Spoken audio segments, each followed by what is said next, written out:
This is Courtney Gadd. This is Matt King. And you're listening to The Bulldog Broadcast. RES Edition.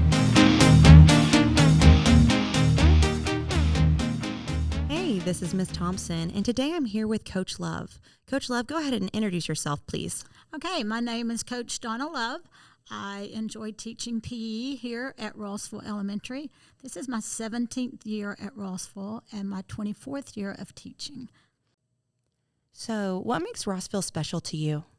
So this goes back to a very personal time in my life. I taught PE for 7 years, was very fortunate to stay home with my children for 13 years, went through a really tough divorce and a PE job. Actually, it wasn't a PE job. It was just a position here opened, and it was my darkest days, but I had the best people in my life here, students and teachers both. I needed that during that time, so it's just remained a little safe haven for me. That's awesome. So what got you into teaching? I love children, but I also love a family atmosphere, and I just feel like we have a family atmosphere when you are a teacher. You are dealing with families and children, and it just kind of all came together as being a teacher. Yeah, it really does, doesn't it? Mm-hmm.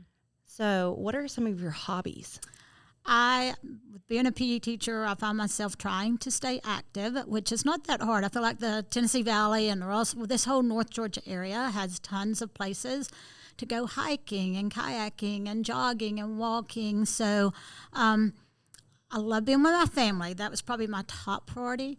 But then I do enjoy staying active. Obviously, I am still a mother, but they're grown. And so I had to find things that kept me not necessarily busy, but filled my time, because I'm not at kids' ball games anymore and all that. So, yes, absolutely. Going to the gym, working out, hiking, kayaking, those type of things. That's awesome. So you really have a heart for working out and keeping moving, right? I do. Okay. I do. So what would you like to share with your Rossville families about that? Okay, so we've talked about this, and you can ask your all of our students here. I really focus on moving in class. We do not sit very often. I think it's the best class in the school. I think I've got the best teaching gig in the school because children love to play. And if you can, it can be a tag game, it can be a skilled sport. They tend to enjoy the interaction. You can throw cooperation in there. You can throw teamwork, competition, and it just teaches the students so many life skills. So I feel like I really stress with our students, stay healthy, stay moving, find something besides sitting on the couch.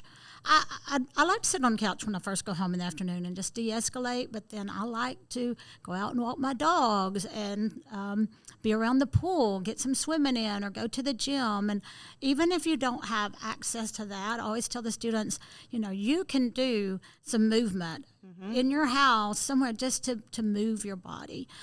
So I feel like the movement aspect, and then I encourage them, two things that are free. Get rest and sleep. So good for your body. And drink water. Yep. Now, I'm not saying you have to drink over everything, but water is so good and vital for your organs, and that doesn't cost you anything. Nope. So I feel like I just try to instill that in my students along with the movement because I think we have one body. That's it.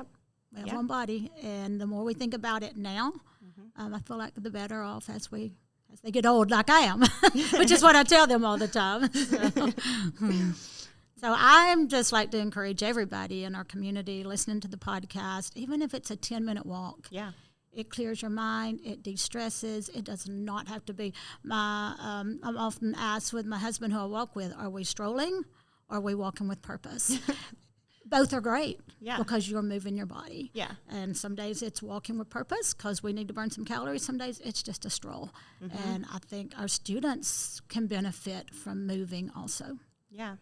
No, yesterday I even had Walt and Emery go in the backyard just to kick the soccer ball around for 10 minutes. I was like, just go outside for 10 minutes and kick a soccer ball around. Right.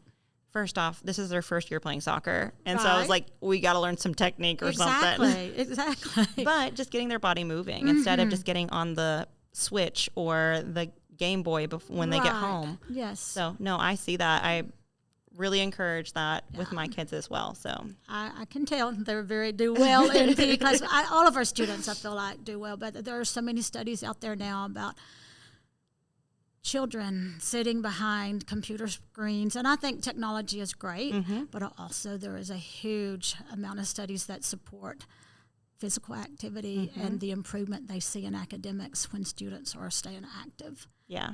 And it's just a lot of benefits. Well, thank you so much for being on the podcast. You're very welcome. And thank you for listening. Bulldogs out.